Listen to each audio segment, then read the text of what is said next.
जय हिंद friends, welcome to my YouTube channel English by Deva. आज की इस क्लास में आप सीखेंगे शेष बचे हुए फिगर ऑफ स्पीच जैसे oxymoron, hyperbole, ओनोमेटोपोइया, alliteration, assonance, consonance and repetition. तो आइए शुरू करते हैं आज का class. Oxymoron figure of speech वह फिगर ऑफ स्पीच है, ऐसा अलंकार है जिसमें दो कॉन्ट्राडिक्टरी वर्ड्स एक साथ साइड बाय साइड यूज किए जाते हैं। जैसे डिफिनीशन इसका है, an oxymoron is a figure of speech. Oxymoron एक ऐसा फिगर ऑफ स्पीच होता है इन विच जिसमें two opposite are contradictory words are placed side by side. दो विरोधी या दो विपरीत गुण वाले शब्दों को साथ साथ रखा जाता है फॉर ड्रामेटिक इफेक्ट, नाटकीय प्रभाव के लिए। फॉर एग्जाम्पल, उदाहरण के लिए बिटर स्वीट। बिटर मीन्स कड़वा होता है, स्वीट मीन्स मीठा होता है। ये दोनों क्वालिटी क्या है? ये दोनों ही एक दूसरे के कॉन्ट्राडिक्टरी वर्ड हैं। तो इसलिए ये वर्ड अगर किसी लाइन में यूज होते हैं तो वहाँ पर ऑक्सीमोरोन फिगर ऑफ स्पीच होता है। एग्जाम्पल के लिए देख सकते हैं, the fruit is bitter sweet.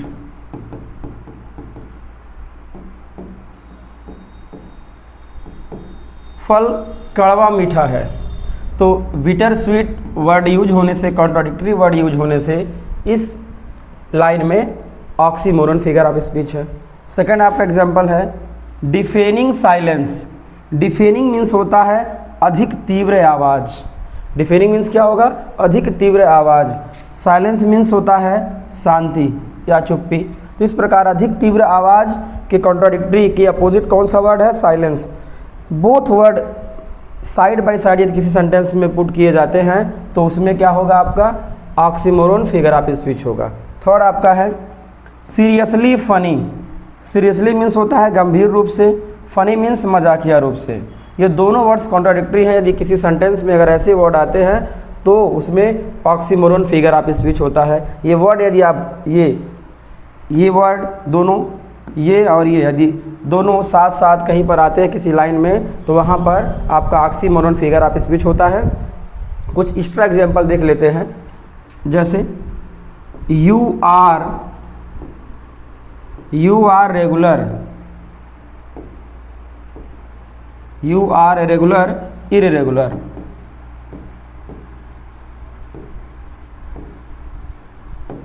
You are regular, irregular. आप नियमित अनियमित हैं।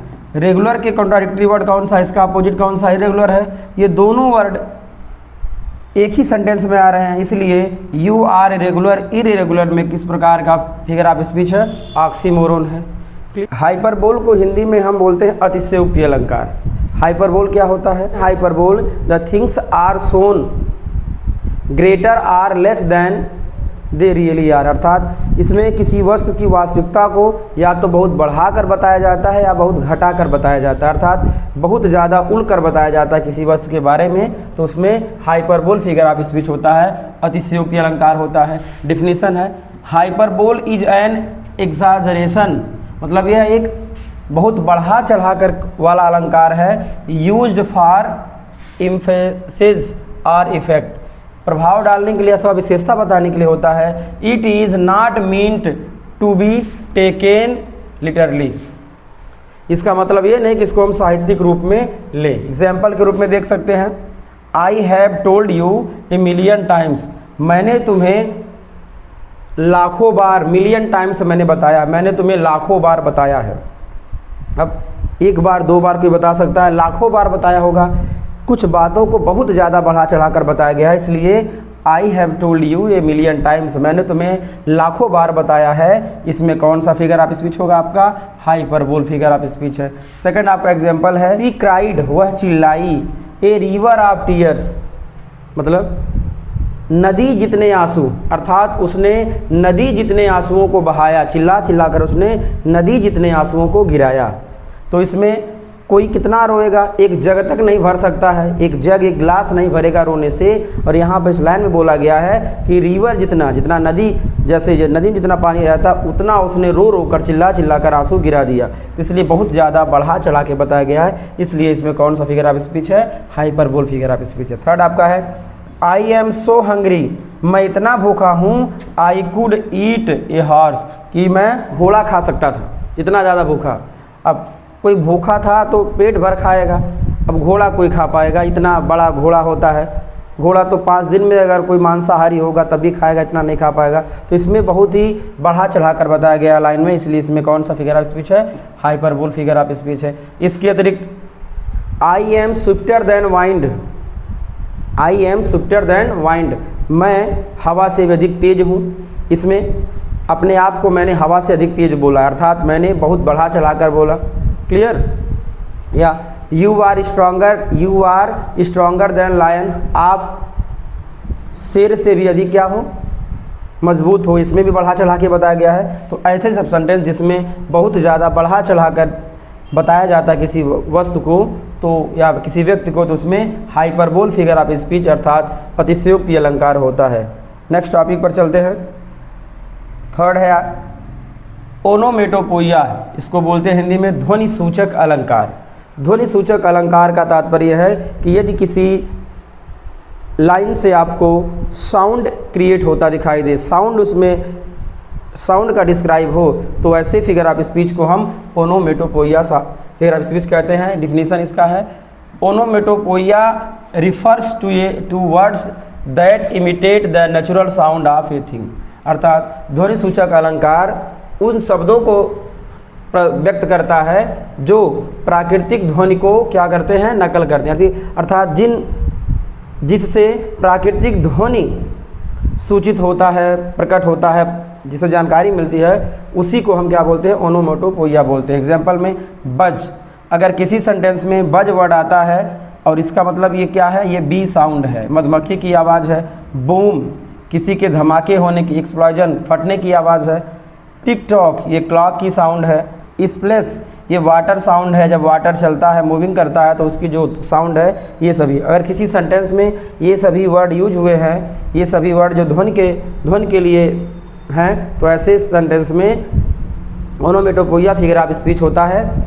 एक्स्ट्रा एग्जांपल ले सकते हैं, the cat mews, the cat mews, बिल्ली म्याऊ म्याऊ करती है, इसमें कौन सा फिगर ऑफ स्पीच होगा, क्योंकि म्यू मीन्स म्याऊ म्याऊ करना होता है, ये नेचुरल साउंड है, तो इसलिए इसमें ओनोमेटोपोइया फिगर ऑफ स्पीच होगा।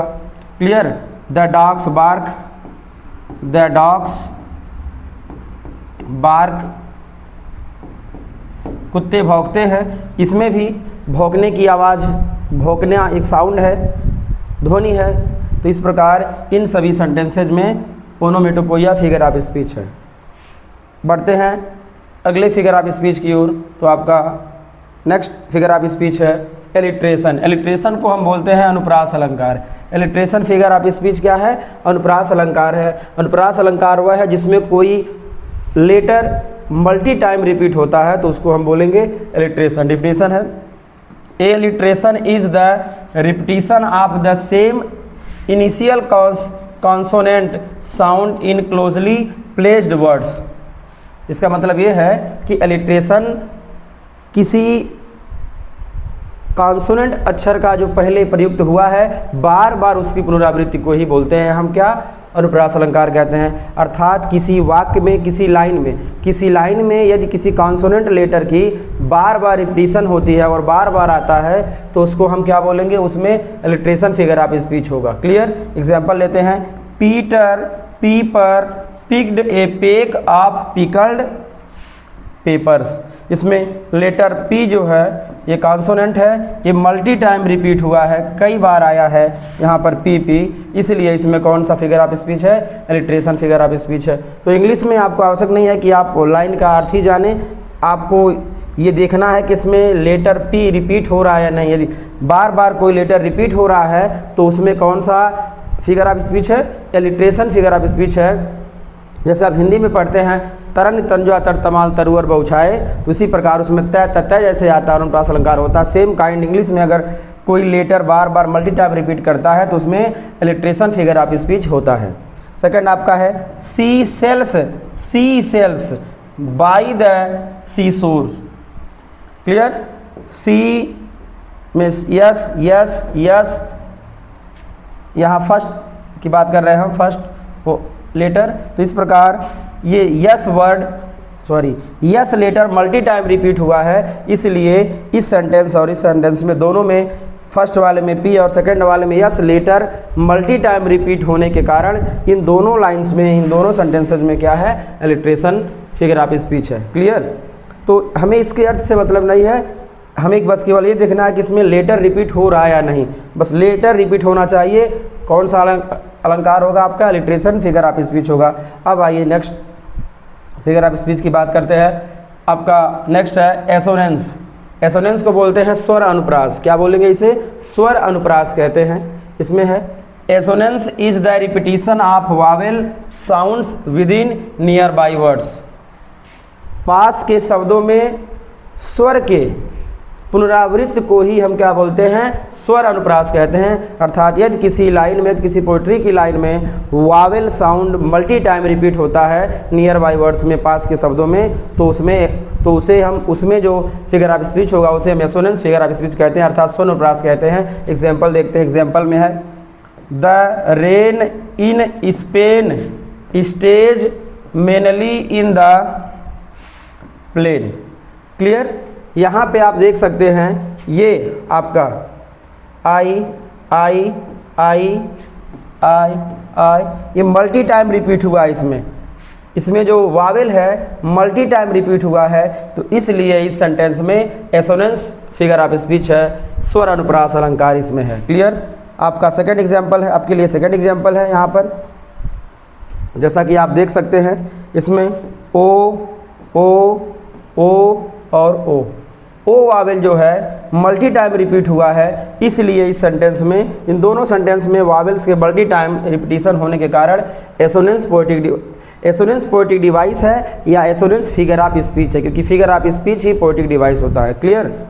आते हैं नेक्स्ट फिगर ऑफ स्पीच की ओर। आपका यह है consonance. Consonance figure of speech क्या होता है? व्यंजन अनुप्रास अलंकार। अर्थात यदि किसी पोएट्री की लाइन में consonant letter multi time repeat होता है तो उसे हम कॉन्सोनेंस फिगर ऑफ स्पीच कहेंगे उस सेंटेंस में। आइए देखते हैं। Consonance is the repetition of consonant sounds. व्यंजन अनुप्रास कॉन्सोनेंट अर्थात व्यंजन साउंड्स के पुनरावृत्ति से है। टाइपिकली एट द एंड और मिडल ऑफ द वर्ड्स। शब्द के मध्य में या शब्द के अंत में व्यंजन साउंड की बार बार रिपीटिशन को ही क्या बोलेंगे हम? कॉन्सोनेंस फिगर ऑफ स्पीच बोलेंगे। यदि किसी सेंटेंस में मिडल में अथवा एंड में अगर कोई कॉन्सोनेंट मल्टी टाइम रिपीट होता है तो उस सेंटेंस में या उस पोएट्री में कॉन्सोनेंस फिगर ऑफ स्पीच होता है। For example the lumpy bumpy road. The lumpy bumpy road, यहाँ पे आप देख सकते हैं एमपी यहाँ पर डबल मल्टी टाइम रिपीट हुआ है, तो इसलिए इस प्रकार ये आप देख सकते हैं वाई वाई, यहाँ पे M P Y multi time repeat हुआ है। ये वर्ड इसमें से एम या एम करिए, ये बार बार मल्टी टाइम रिपीट होने से इसमें आपका कॉन्सोनेंस फिगर ऑफ स्पीच है। सेकंड देखते हैं I dropped the locket in the thick mud. Clear? तो यहाँ आप देख सकते हैं किस कॉन्सोनेंट की मल्टी टाइम रिपीटिशन हुआ है, बार बार कौन सा कॉन्सोनेंट आया है।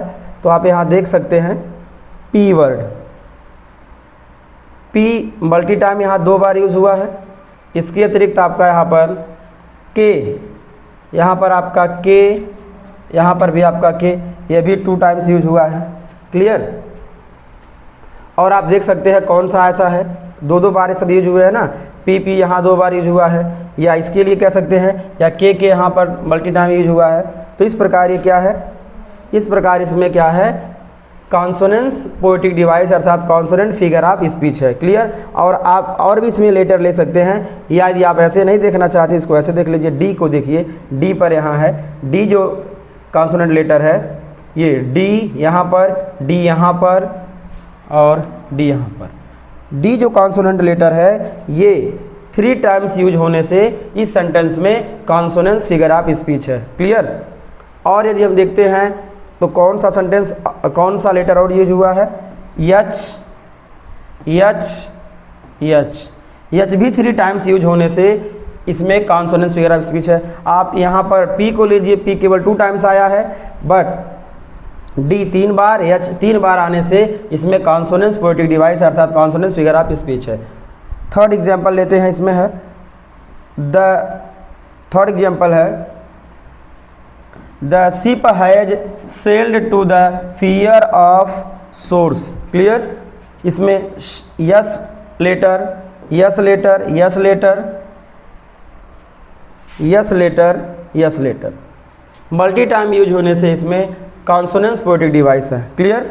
नेक्स्ट है आपका लास्ट जो कि आज के क्लास के लिए, नेक्स्ट आपका है रिपीटिशन। रिपीटिशन अर्थात वर्ड की पुनरावृत्ति। अभी तक आपने लेटर या वावेल की पुनरावृत्ति को समझा।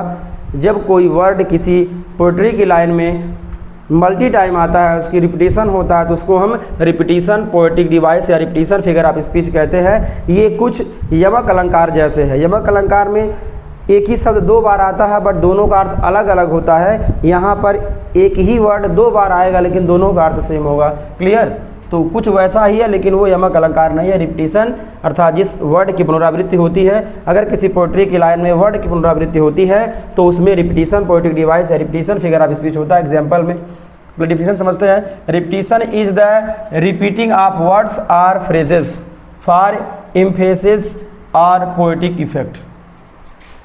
पोएटिक इफेक्ट को लाने के लिए वर्ड या फ्रेज या वाक्यांश का रिपीटिशन, उसको रिपीट करना, अगर किसी में एक सेंटेंस में ऐसा है तो वहाँ पर रिपीटिशन पोएटिक डिवाइस होता है। अर्थात किसी वर्ड में, किसी वर्ड का किसी सेंटेंस में मल्टी टाइम यूज होता है तो उसमें रिपीटिशन पोएटिक डिवाइस होता है। Example let it snow, let it snow, let it snow, multi time use हुआ है इसलिए इसमें रिपीटिशन पोएटिक डिवाइस है।